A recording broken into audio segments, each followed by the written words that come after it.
안녕하세요, 상승효과입니다. 명절 연휴 잘 보내고 계신가요? 최근에 주가가 많이 빠졌죠? 근데 이 종목 변경 혹은 갈아타기, 포트폴리오 구성, 추가 매수 여기에 대해서 어려워하시는 분들이 굉장히 많으시더라고요. 그래서 제가 개인적으로 사용하고 있는 실제 종목 선정을 하는 그 노하우를 하나 알려드릴게요. 그래서 작년 말부터 올해 최저점까지 최대 올해 하락폭 그거를 정리해봤고요. 그리고 올해 최저점부터 현재까지 반등폭을 정리를 해봤습니다. 이걸 통해서 제가 어떻게 분석을 하는지 여러분들께 알려드릴게요. 먼저 첫 번째로 지수를 볼게요.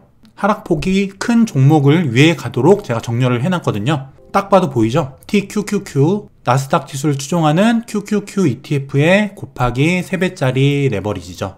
레버리지 효과에 의해서 하락폭이 가장 큽니다. 올해만 마이너스 42%예요. 그리고 저점에서 17%가 반등을 했죠. 그럼 나스닥과 S&P 500은 어떨까? 나스닥 16% 빠집니다. S&P 500 11% 빠졌죠. 금리 인상 관련 이슈 때문에 빠진 거기 때문에 아무래도 기술주, 성장주들이 포진되어 있는 나스닥의 하락폭이 큰 걸 알 수 있어요. 이걸 3배 추종하는 TQQQ는 당연히 훨씬 많이 빠졌겠고요. 비트코인도 어마어마하게 빠집니다.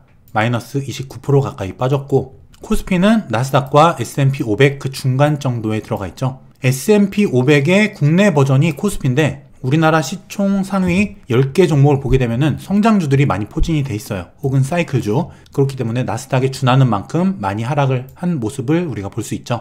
자, 그러면은 상승폭을 볼게요. 이게 중요한데 나스닥이 16% 빠지고 5.2% 반등을 했단 말이에요. 근데 S&P 500 11%가 빠졌는데도 불구하고 나스닥보다 덜 빠졌는데 반등폭은 비슷해요. 나스닥하고.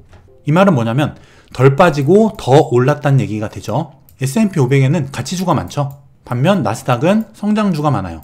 금리가 올라가게 되면은 성장주들의 미래 실적을 땡겨온 현재 가치가 떨어진다. 그래서 성장주들, 기술주들의 가치가 떨어진다 말씀을 몇 번 드렸죠. 금리가 올라가는 만큼 성장주들의 불리한 상황이다 라는 거를 반등폭만 보더라도 알 수 있다는 거예요. 이것들이 가지는 의미, 그럼 우리가 어떻게 선정을 해야 되는지 거기에 대해서도 말씀을 드릴게요. 제가 평소에 레버리지 상품 쓰지 말라고 말씀을 드렸죠. 이런 이유 때문이에요. 하락할 때 내 자산이 반토막이 납니다. 이거를 버틸 수 있는 사람이 많이 있을까요? 물론 반등은 다시 하겠죠. 많이 반등은 했어요. 하지만 아직 멀었다는 거죠. 이런 TQQQ 레버리지 상품은 바닥권에서 일시적으로 사는 상품이에요. 그랬을 때 효과도 효율성도 가장 높고요. 이런 하이리스크 하이리턴 고위험 상품들 비트코인 포함해서 이런 상품들의 하락폭이 가장 컸다. 그럼 이번엔 해외 종목을 한번 가지고 볼게요. SOXL 필라델피아 반도체 곱하기 3배짜리 이것도 레버리지죠. 3배짜리.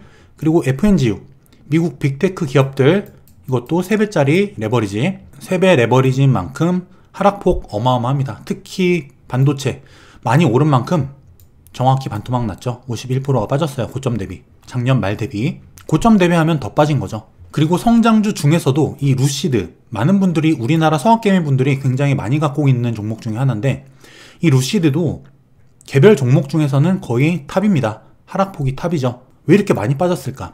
루시드는 성장주예요.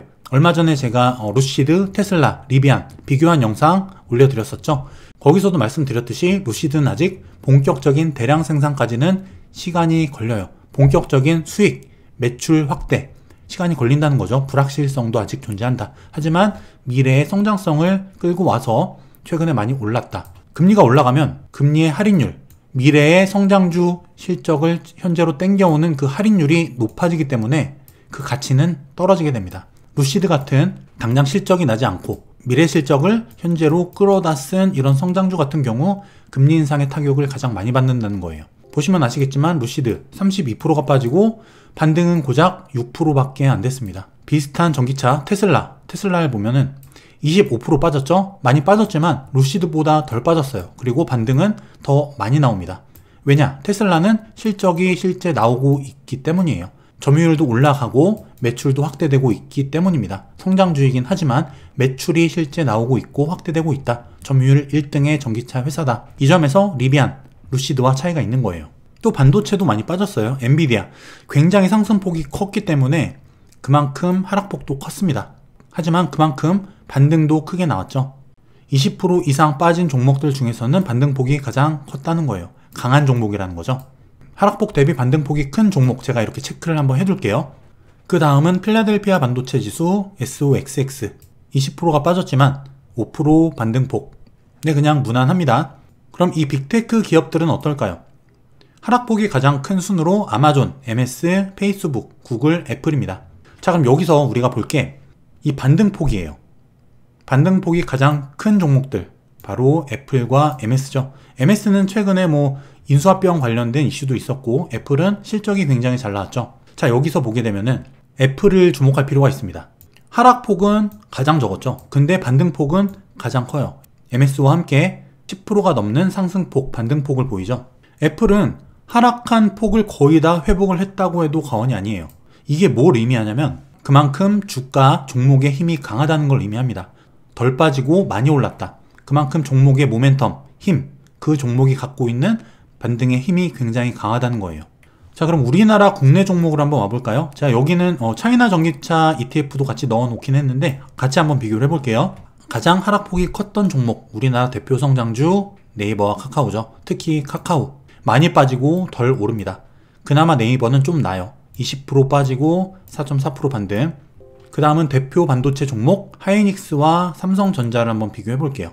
제가 여러 번 설명을 드렸는데 하이닉스와 삼성전자 주가 탄력성 자체는 하이닉스가 월등히 높습니다. 이 말이 뭐냐면 빠질 때 더 빠지고 오를 때 더 많이 오른다는 거예요.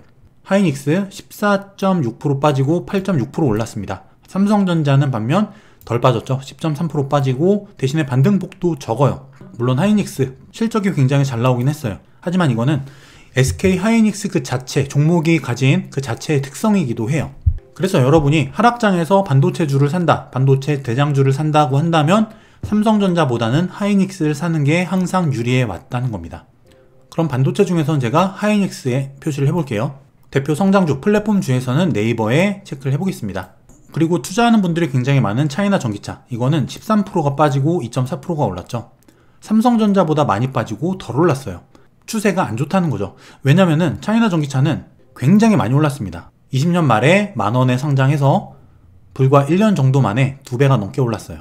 많이 오른 만큼 조정도 깊이 나올 수 있다는 겁니다.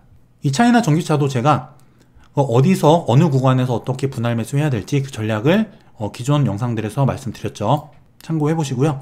자, 여기서 여러분들이 아셔야 될 게 있습니다. 정리를 해드릴게요. 이제 여기서 우리가 골라야 될 게 있는데 낙폭 과대주 많이 빠진 걸 살 것이냐 아니면 반등이 좋은 걸 살 것이냐 선택을 해야 되겠죠.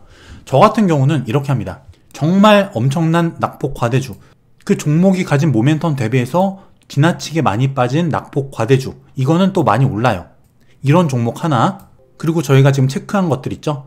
덜 빠지고 많이 오른, 하락폭은 적은데 반등폭은 세게 나온 이 종목 자체가 가진 힘이 좋은 종목들이죠. S&P 500, 엔비디아, 애플, 하이닉스, 네이버, 이런 종목들이에요. 이런 종목들 같은 경우는 비교적 다른 종목들 대비해서 덜 빠지고 많이 반등을 쳐줬다는 거죠. 힘이 좋다는 겁니다. 근데 많이 빠지고 반등은 적은 종목들, 이런 것들은 지금 힘이 많이 없다는 거예요.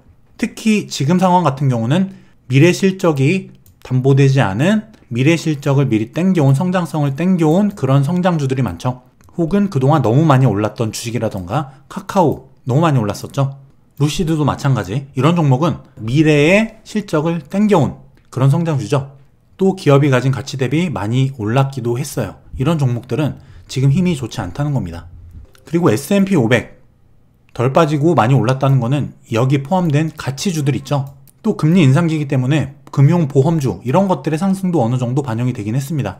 그래서 지금 성장주만으로 포트폴리오를 꾸린 분이라면 이런 가치주도 어느 정도 같이 담아갈 필요가 있다는 거예요. 미래 실적 향상이 매출 확대가 가능한 가치주들, 이런 것들도 담아갈 필요가 있다는 거예요. 그리고 주가가 여기서 만약에 더 빠진다면 이런 레버리지 상품들, 이런 것들, 이런 거를 조금씩 사 모을 수 있다. 저 같은 경우는 정말 과도하게 지수가 30에서 50% 이상 빠졌을 때 이때 레버리지 상품을 일부 산다. 하지만 이 시점이 굉장히 중요하겠죠.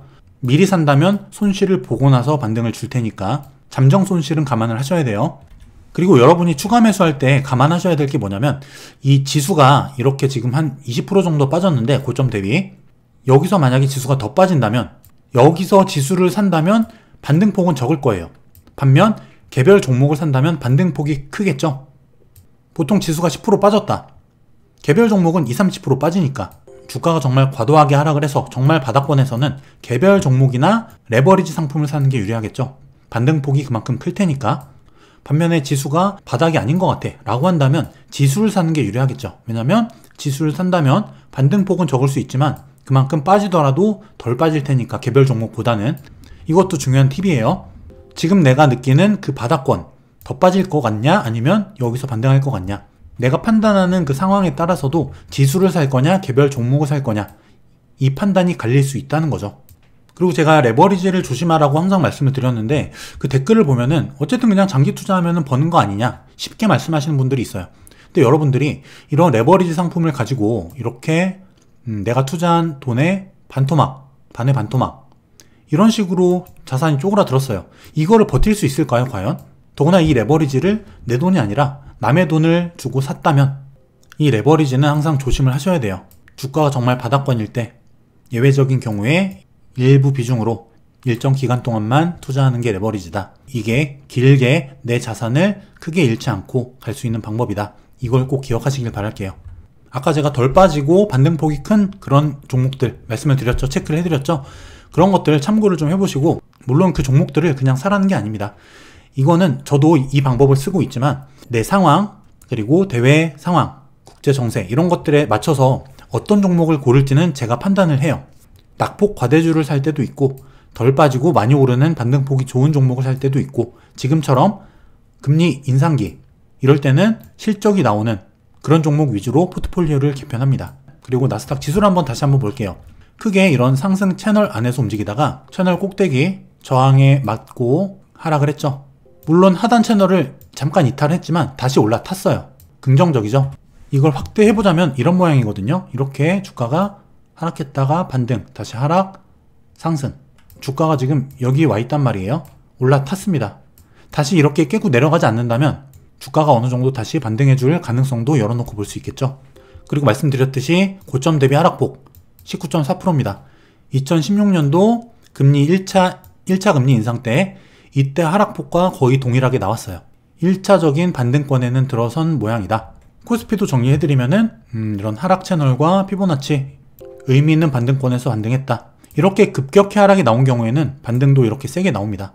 제가 여기 구간에서 1차 매수했다고 말씀드렸죠. 제 책 V알고리즘에서 부동산 갈아타기 할 때 설명을 드렸던 내용인데, 주식에도 어느 정도 해당이 돼요. 뭐냐면은 이렇게 집값이나 주가가 많이 하락을 했을 때, 이때 좋은 주식인데 혹은 좋은 부동산인데 비싼 주식일 경우, 특히 부동산인 경우는 그렇습니다. 비싼 부동산이 하락폭이 더 크죠. 가격대가.